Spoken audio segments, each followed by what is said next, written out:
For today's video ay ituturo ko sa inyo kung paano tugtugin ang kantang Obladi Oblada by The Beatles. So bago tayo mag-start ay gagamit tayo ng kapo. Ilalagay natin siya sa first fret. So para sa intro ang mga chords na gagamitin natin dito ay E.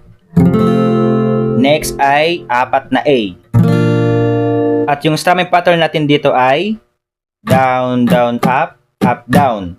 Ngayon play natin yung intro.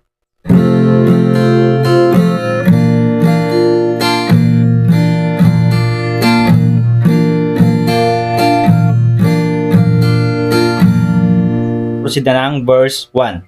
So, para sa verse 1, ang mga chords na gagamitin natin dito ay A, E, E7, A, A7, D, at A na may asterisk, E na may asterisk, and last ay A. So, ang strumming pattern na gagamitin natin para sa mga chords na walang asterisk ay down, down, up, up, down.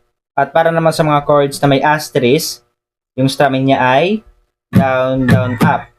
Ngayon, play natin yung verse. There's money somewhere in the marketplace.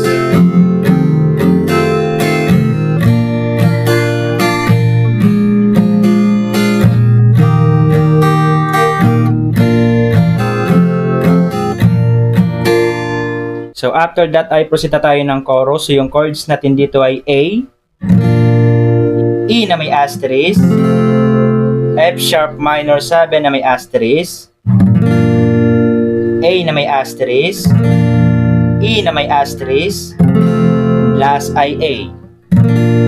So bali ipa-play mo yan ng 2 times. So ngayon play na natin siya. Obladi,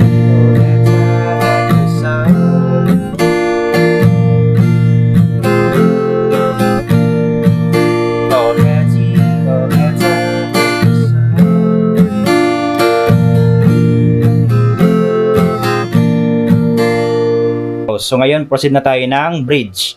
So ang mga chords na gagamitin natin dito ay D, A na may asterisk, A sus 2 na may asterisk, A na may asterisk, A7 na may asterisk, next ay D, A, at E. So ngayon, play na natin siya.